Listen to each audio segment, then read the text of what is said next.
Laila, cerpen karya Ilham Wahyudi yang terbit di Media Indonesia 13 Maret 2022. Bagian kedua. Laila mencoba membaringkan tubuhnya di sofa dibantu Ilham.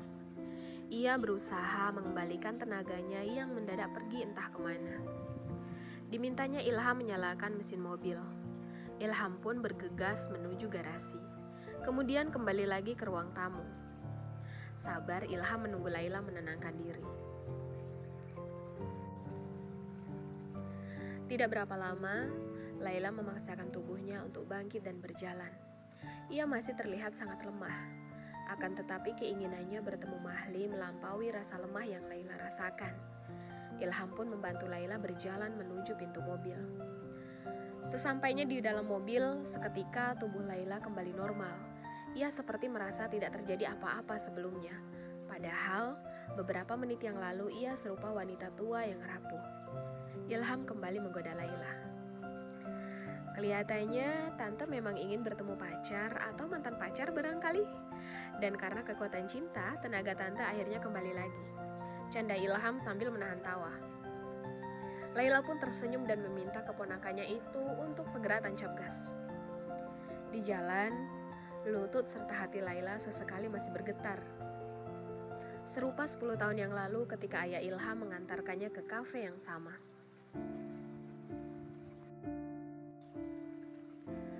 Mahli tampak semakin gelisah. Jika 15 menit lagi Laila tidak muncul, berarti Laila tidak tepat waktu. Terlambat memang sudah menjadi suatu hal biasa.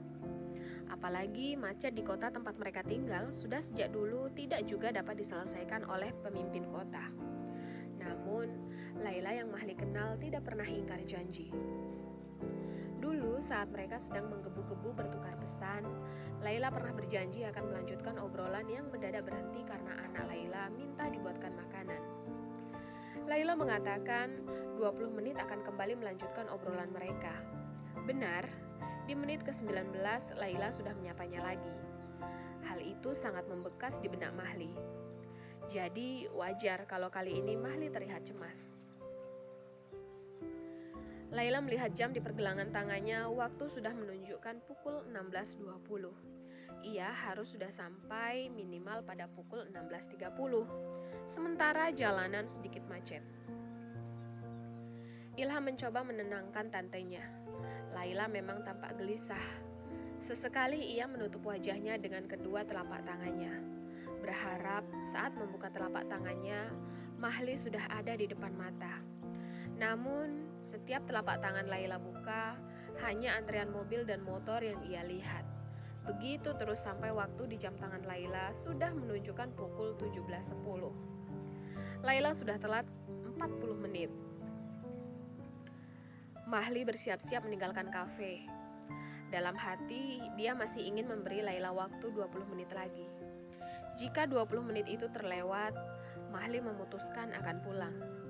Ia melongok ke arah jendela. Hatinya mencelos. Sekonyong-konyong, Humairah, sang ratu hati Mahli, muncul di depan kafe.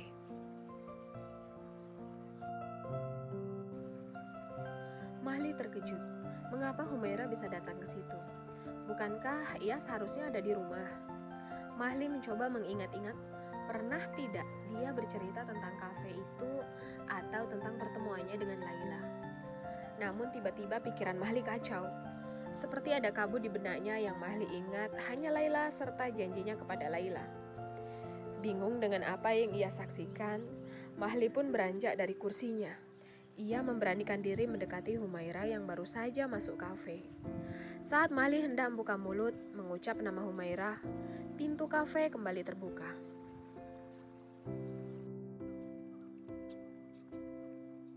Sesampai di parkiran kafe, Laila langsung buru-buru turun dari mobil. Ia bergegas membuka pintu kafe. Namun, di ruang kafe yang tidak terlalu besar itu, tidak dilihatnya Mahli. Justru, ia bertatapan langsung dengan seorang perempuan berparas teduh. "Mbak Humairah?" Sapa Laila sedikit ragu. Sosok Humairah masih ia ingat dari foto yang sempat Mahli tunjukkan. Mahli memang memberitahu perihal Humairah yang baik hati dan penyabar kepada Laila. Iya, Mbak Laila, balas Humaira pelan. Mbak datang dengan Mahli, tanya Laila penasaran. Tidak Mbak Laila, saya sendiri, jawab Humaira dengan wajah sendu. Oh, Laila bingung hendak berkata apa, perasaannya tidak enak. Mahli yang kini sudah berdiri di antara kedua perempuan itu mulai dihinggapi keheranan. Mengapa Laila dan Humaira seolah mengabaikannya, sementara dia tepat berdiri tepat di antara mereka berdua. Mas Mahli, dia sudah meninggalkan kita Mbak, seminggu yang lalu. Ia mendadak tidak sadarkan diri dan tangis Humaira pecah. Saya ingat, dia punya janji dengan Mbak pada hari ini. Sebulan sebelum kepergiannya, Mas Mahli menceritakan janjinya dengan Mbak Laila kepada saya. Laila termangu, seluruh tubuhnya serta-merta tak bertenaga. Rasanya ia mau pingsan. Mahli yang mendengar ucapan Humaira tertegun. Pertanyaan-pertanyaan meluncur keluar dari bibirnya, tapi tidak ada satupun yang dapat ia dengar. Ia menatap lengannya yang perlahan menjadi tembus pandang. Tubuhnya terasa ringan, pelan-pelan menghilang seolah ditelan udara. Mahli mengalihkan pandangan kepada Laila dan Humaira. Dua wanita yang ia cintai itu terlihat semakin menjauh, jauh tidak tergapai.